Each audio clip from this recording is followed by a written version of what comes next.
Bienvenidas y bienvenidos a Somos Brückenbauer, Somos Puentes, programa de podcast que visibiliza las historias de los expertos retornados que pertenecen al programa PMD, Programa de Migración y Diáspora de la GIZ, Agencia Alemana para la Cooperación y el Desarrollo.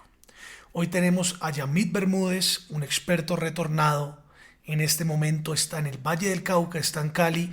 Vamos a conocer a través de este programa la historia de Yamit, no solamente como un experto retornado que está haciendo unos trabajos de impacto muy importantes en Cali, el Valle del Cauca y por supuesto en Colombia, sino también una persona que tiene una historia detrás y que podremos disfrutar a través de este programa. Saludo a Yamit Bermúdez. ¿Cómo estás, Yamit? Muy bien, Samuel. Muchas gracias a ti por esta oportunidad y este maravilloso momento de compartir con ustedes y con todas las personas que se conectan a través de este podcast, compartir mi experiencia de vida, tanto en Alemania como aquí en Colombia después de mi regreso. Yamit, hablemos un poco de cómo llegas a una ciudad tan extraordinaria como Heidelberg. Bueno, a ver, ese proceso es un poco largo. Primero, yo estaba haciendo mi maestría en México. Yo soy casado con una matemática y a mi esposa le resultó una opción de hacer una pasantía de investigación por 6 meses en Múnich. Y pues yo comencé a buscar, nunca habíamos pensado ni contemplado Alemania para hacer el doctorado, comencé a buscar posibilidades en Alemania. Me encontré con mi asesor que en ese momento estaba en la Universidad de Duisburg-Essen. Allí comencé mi doctorado, apliqué para una beca del DAD. Antes de eso, pues hice mi curso de alemán en Marburg. Y estando allí, ya llevaba 2 años, bueno, un año y medio más o menos, mi asesor tuvo una mejor posición en la Universidad de Heidelberg. Entonces, la cosa era, bueno, o se quedan y buscan otro asesor aquí en esta universidad o se van conmigo a Heidelberg.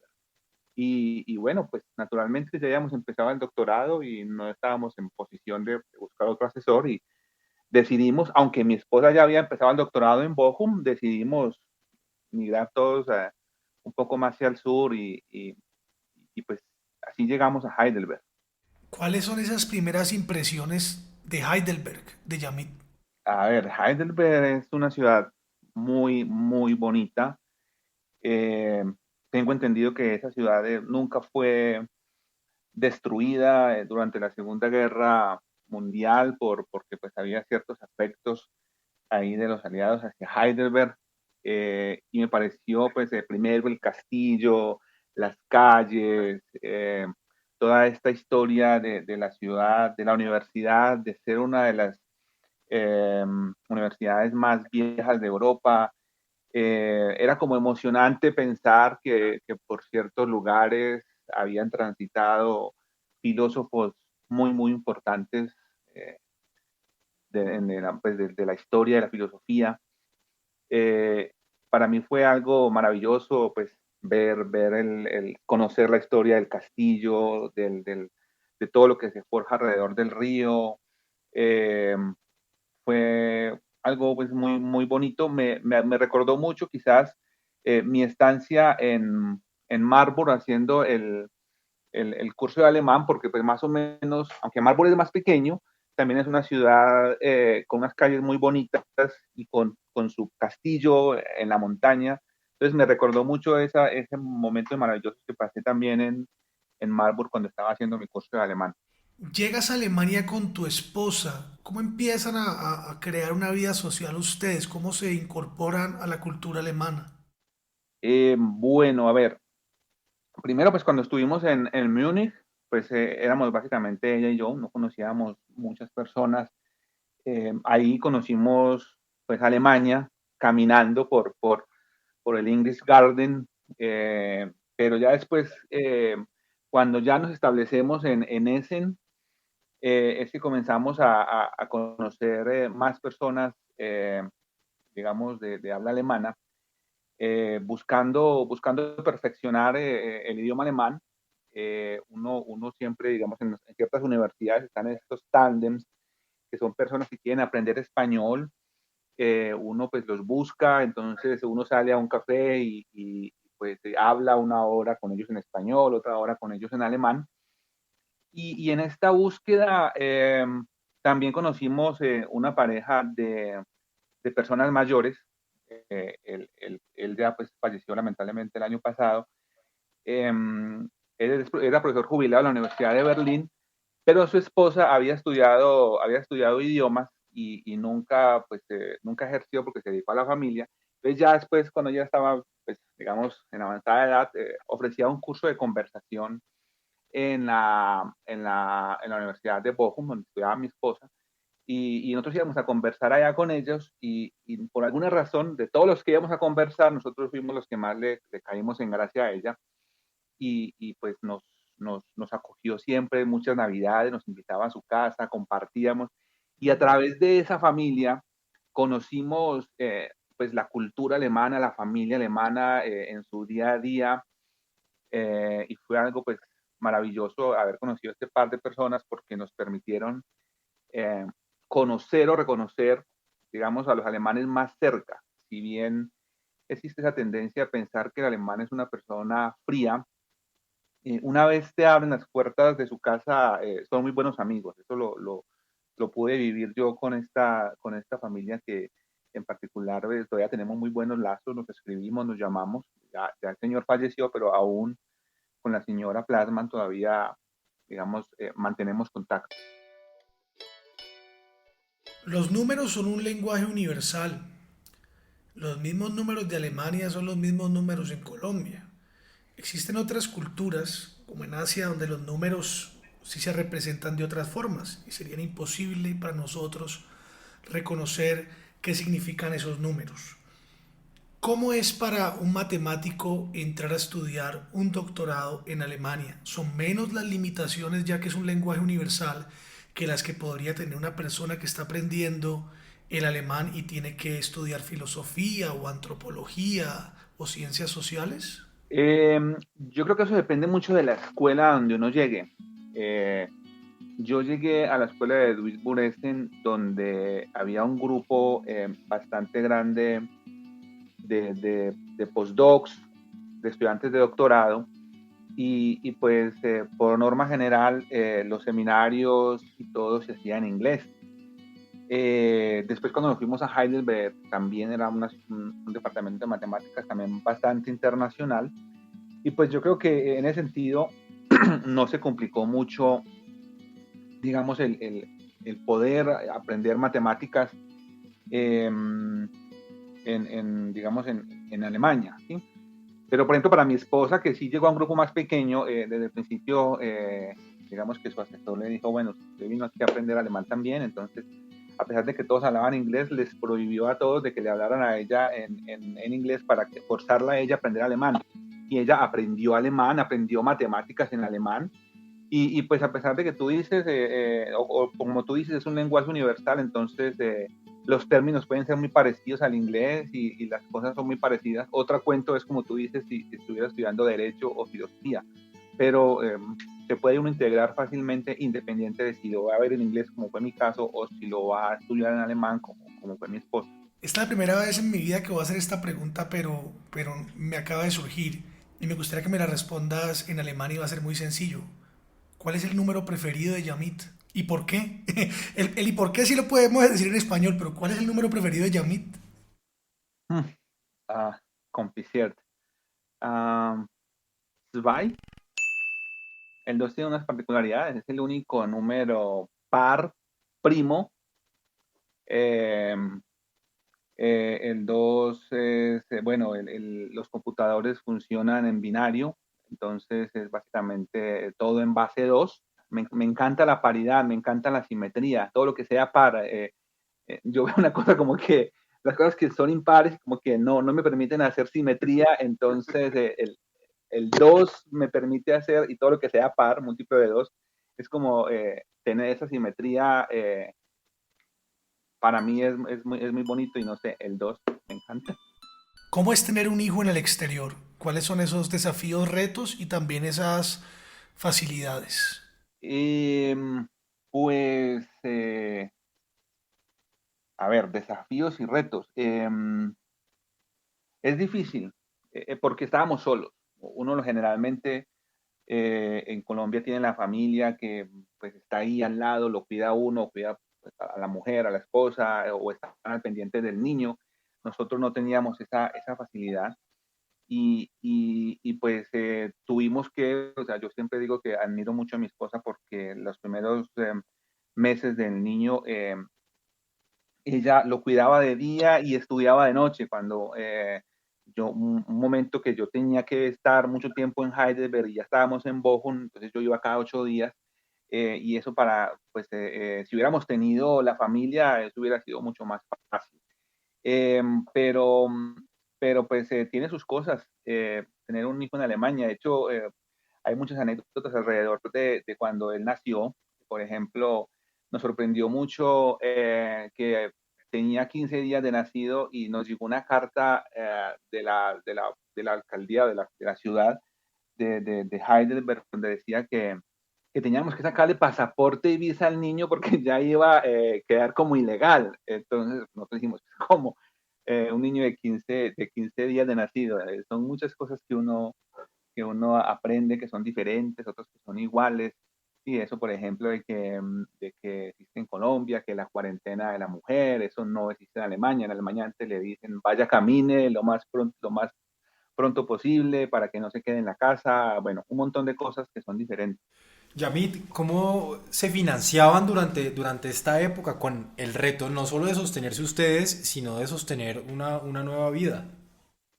Bueno, varias cosas. Al principio yo tuve la beca del DAD, mientras eso estábamos solamente con esa beca. Después, em, la, el asesor de mi esposa le dio como una Hilfskräfte, y mi asesor también me dio algo. No me podía dar una beca completa, pero me daba algo. Y al final ya sí tuvimos que recurrir a una beca de Colfuturo para mi esposa para el último año. Pero pues digamos que mm, vivíamos bien, vivíamos con lo justo, vivíamos bien, sin pasar dificultades, pero tampoco pues bollantes, pero se podía vivir. Yo creo que Alemania es un país que permite, eh, pues como no hay esa inflación, entonces uno puede adquirir productos que aquí son muchísimo más caros, allá son muchísimo más asequibles. Entonces, yo que se puede vivir con todo esto de que el semestre ticket y un montón de facilidades que existen, uno puede vivir bien, yo creo. Nosotros estuvimos obviamente indagando a profundidad esa hoja de vida tremenda y nos encontramos con las Olimpiadas Matemáticas y queremos que nos cuente y le cuente a la audiencia de dónde sale esto y para dónde va. A ver, bueno, la historia con las Olimpiadas Matemáticas, bueno, en mi vida, se remonta un poco más a mi época de estudiante de matemáticas en la Universidad de Antioquia. Allá teníamos un grupo que se llamaba CLAMA, Club de Amigos de las Matemáticas. En ese entonces éramos patrocinados por el Centro de Ciencia y Tecnología de Antioquia, pues que en ese momento era dirigido por un matemático muy conocido, el profesor Sergio Fajardo. Y básicamente lo que hacíamos los del CLAMA era ir a los colegios de la periferia de Medellín a hacer talleres de solución de problemas. eh, no problemas complicados, de esos que requieren de fórmula cuadrática o que el seno, que las identidades trigonométricas, no, problemas que se resolvían con ingenio. Entonces, básicamente eran los estudiantes que querían hacer problemas con nosotros. Y de ahí después surgió la idea, bueno, ¿por qué no hacemos unas Olimpiadas de Matemáticas? Allá nacieron las Olimpiadas Regionales de Matemáticas. Claro, Olimpiadas hay en otras partes del país, están las Olimpiadas de las que todo el mundo conoce del Antonio Nariño, pero como digamos con la filosofía social como el de nosotros, nacieron en la de Antioquia. Después, digamos, un profesor, un colega que también estudió conmigo, que estaba en esas Olimpiadas, se viene de profesor a la Universidad del Valle y trae el proyecto ORM acá. Hace 16 años comenzó la Universidad del Valle con este proyecto. Y pues yo me vinculé a la Universidad del Valle en el 2016 y desde eso he venido trabajando con las Olimpiadas Regionales de Matemáticas. Y bueno, ¿qué son las Olimpiadas Regionales de Matemáticas? De pronto para muchos es simplemente una competencia, pero esa no es la filosofía de las Olimpiadas. La competencia es la excusa para llegar a muchos niños que quizás no tengan interés por las matemáticas y mostrarles que las matemáticas son asequibles, que las matemáticas, por medio de las matemáticas pueden lograr muchas cosas, entre ellas llegar a la universidad. Entonces, básicamente, con las Olimpiadas logramos que, o contribuir un poco en el mejoramiento de la educación de los colegios y de los estudiantes, de los niños que participan en las Olimpiadas. Y también para muchos es mostrarles que la universidad es posible, que pueden llegar a la universidad y que a través de la universidad pueden y de la educación pueden transformar sus vidas. Si quieres, más adelante te cuento un poquitico de cómo funciona todo este proyecto de Olimpiadas. Por favor, de una vez, el micrófono es tuyo. Ah, bueno, listo. Entonces, a ver, te cuento. Estas Olimpiadas de Matemáticas más o menos anualmente aglutinan o agrupan o convocan, mejor la palabra, más o menos a unos 10.000 niños de secundaria, eh, aunque ya desde el año pasado estamos incluyendo cuarto y quinto de primaria, de toda el área de influencia de la Universidad del Valle. Entonces la idea es como que sea todo Valle, pero también hemos llegado a Cauca, hemos llegado a, bueno, Cauca y Popayán, pues lo tenemos diferenciado ahí. Hemos llegado un poquitico más al norte, Quindío, Armenia, bueno, hemos tenido estudiantes participando de San Bernardo del Viento, de Cartagena, de la Universidad de la Amazonía, del Tolima, y básicamente los niños participan bueno, toman al principio tomaban 4 exámenes, este año están tomando 3 exámenes. Eh, Básicamente esos exámenes van acompañados de talleres durante todo el año y al final, generalmente durante uno de los puentes de noviembre, los niños y los profesores vienen a la Universidad del Valle por 3 días y en este momento hacemos actividades alrededor de las matemáticas. Entonces, les damos talleres con invitados nacionales e internacionales, tanto para los profesores como para los estudiantes. Y así digamos que les mostramos la universidad. Es la manera como dicen, miren, niños que vienen por primera vez de las regiones a Cali, por primera vez a la Universidad del Valle, mostrarles que la universidad es algo cercano. Con la excusa de las Olimpiadas, entonces los traemos acá y les mostramos la universidad. Y empezamos a notar hace como 3 años o 4 años que también venía mucho papá y se quedaban por ahí todo el día, como esperando que los niños salieran de los talleres. Y entonces comenzamos a hacer talleres también de matemáticas, de origami para los papás. Entonces todo esto se convierte al final en una fiesta familiar, porque hay talleres para los niños, hay talleres para los papás, hay talleres para los profesores, y con esto hemos logrado pues unos números impresionantes y hay unas historias muy bonitas también detrás de todo lo que es el proceso de Olimpiadas. Muchas gracias, Yamit. Cambiando de tema, ¿en qué contexto o cuándo se toma la decisión de volver a Colombia y cómo comienzas a ser parte del PMD? Bueno, a ver, eh, pues digamos que ya cuando mi hijo está, bueno, varias las cosas que hicieron que tomáramos la decisión de regresar a Colombia. Si bien los matemáticos son muy apreciados en Alemania por la industria alemana, y de hecho pues todos los compañeros míos y los compañeros de mi esposa están trabajando en la industria, yo sentía que lo de bueno, yo y también mi esposa, nosotros, fue una decisión familiar, sentíamos que nosotros éramos más de vocación docente, ¿sí? Queríamos en ese momento mostrar o transmitir el conocimiento que ya habíamos adquirido durante tantos años. Y pues la carrera docente en Alemania es una carrera, llegar a ser profesor de una universidad es una carrera pues competida y muy larga. Entonces dijimos, bueno, vamos a retribuir de cierta manera lo que tenemos en nuestra vida para dar como de conocimiento y pues regresemos a Colombia a una universidad, que es, digamos, si es una universidad pública, pues mejor. Entonces, comenzamos a buscar convocatorias pues resultó la convocatoria de la Universidad del Valle, yo me presenté y pasé. Pues también otro momento que nos ayudó a tomar la decisión fue pues el ver a nuestro hijo crecer y pensar que de pronto iba a crecer como sin identidad. O sea, estando allá, no, de pronto no era asimilado como un alemán por la sociedad como tal, pero cuando venía a Colombia tampoco iba a ser asimilado él mismo como colombiano. Entonces dije, bueno, hay que darle una identidad a nuestro hijo, o colombiana o lo que sea, pero entonces lo más fácil es darle la identidad colombiana. Entonces fue como esas dos cosas, la profesional y la familiar.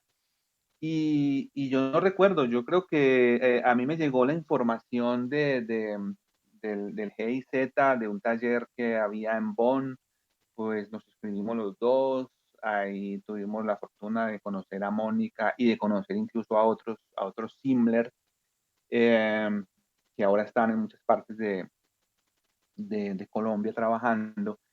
Y pues afortunadamente, digamos que eh, quedamos en el programa y a pesar de que ya oficialmente pues no estamos en el SIM, nos seguimos identificando como Simler, porque yo creo que es experto retornado toda la vida. Y nos encanta participar de todo esto que hace el SIM, ¿no? Estar en contacto con nosotros, con Mónica, con todos los que pertenecemos a este gran grupo. Quisiera saber, ¿hubo alguna comida en Alemania, algo que extrañes de Heidelberg? ¿Te hace falta algo de la tierra de los teutones?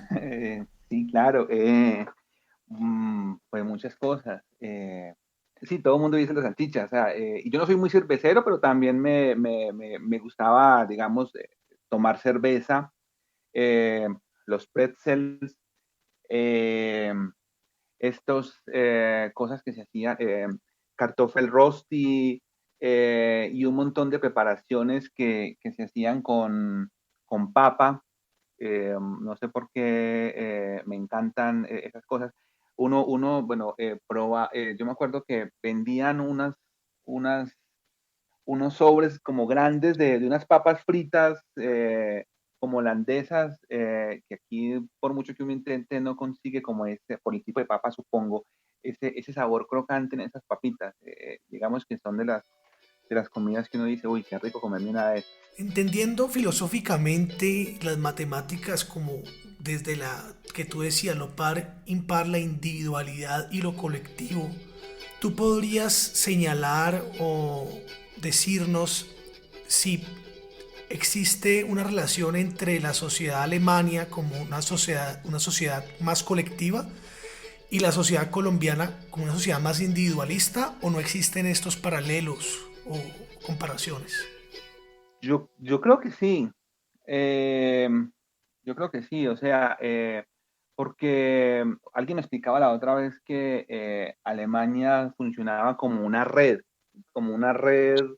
social donde la otra vez que yo preguntaba a una alemana, de hecho a una amiga que le preguntaba sobre esto de los Hartz IV, que, que por qué, digamos, lo sostenían y entonces básicamente la respuesta era que Alemania tenía que funcionar como una red, ¿sí? Donde los que podían sostener la red para que la sociedad no se cayera estaban ahí, mientras que las sociedades latinoamericanas son más individualistas en el sentido de que lo que yo pueda atrapar para mí y para mi entorno, ¿sí? Es como esto, básicamente yo pienso primero en mi entorno. Los alemanes, o así lo percibo yo, probablemente esté equivocado, algún Himmler me diga que no, piensan más en la sociedad como colectivo. Si yo cumplo las reglas, si yo funciono bien, entonces a todos nos va bien y todo funciona bien. Básicamente así lo entiendo y creo que fue mi visión y así me lo explicó alguien alguna vez y lo entendí. Yo creo que estoy convencido que es así. ¿Qué le quisieras decir, Yamit, a esos colombianos o hasta latinoamericanos que están en Alemania y que se preguntan, vuelvo, no vuelvo, pierdo mi calidad de vida, será arriesgado, estoy cómodo, mi confort? ¿Qué quisieras decirle a esas Pues personas? lo que pasa es que eh, depende de lo que cada uno quiera, ¿sí? Uno pone en una balanza, eh, si uno quiere, digamos, sacrificar ciertas cosas como la inseguridad o vivir con la inseguridad, digamos. Eh, pero yo siempre pienso que cuando uno puede vivir aquí y aportarle un poquitico de lo que uno sabe, de lo que uno aprendió, de lo que uno tiene como esa formación en Alemania, independientemente que sea una formación por experiencia laboral o por la academia, poder contribuir al desarrollo del país es muy gratificante. Y yo lo hago desde la educación, otros lo hacen desde otros ámbitos. Y, y yo siempre, no sé por qué, yo percibo que uno, ¿cómo lo explico? Eh, uno como persona, uno es más, no es más, uno se puede desarrollar mejor eh, en su propio idioma, ¿sí? O sea, lo digo es porque yo en Alemania las limitaciones del idioma no me permitían ser Yamid como tal, ¿sí? Claro. Porque uno las vivencias y todo las tiene en su lengua materna. Entonces, yo siempre notaba o siempre que voy a algún país, noto en la persona que no es nativa, noto como una soledad, me parece a mí. Y esa soledad es precisamente esa falta como de patria, de poderse comunicar, de poder ser uno mismo. Y uno aquí, con todas las limitaciones que uno tiene, uno puede ser uno mismo y puede dar más al entorno que lo rodea. Entonces es una invitación de sí, hay una zona de confort que uno no quiere dejar, pero uno también puede vivir aquí sin esas cosas y con otras cosas que allá no tiene. Claro que sí, Yamit, muchísimas gracias. Escuchamos a Yamit Bermúdez, escuchamos de primera voz estas experiencias que seguramente se nos quedan un montón y ojalá tengamos la oportunidad de volver a compartir pronto en el marco del conocimiento y justamente del compartir como tal. Muchísimas gracias por tu tiempo, Yamit, y bueno, que sigan esos proyectos y que sigan esas Olimpiadas. Pues muchas gracias a, a ustedes por esta invitación y por esta posibilidad de contar un poquitico de mi vida, de mis vivencias, de mis proyectos, como retornado, como Schindler. Bueno, en general hablamos de muchas cosas y de verdad estoy muy agradecido con ustedes por esta maravillosa invitación.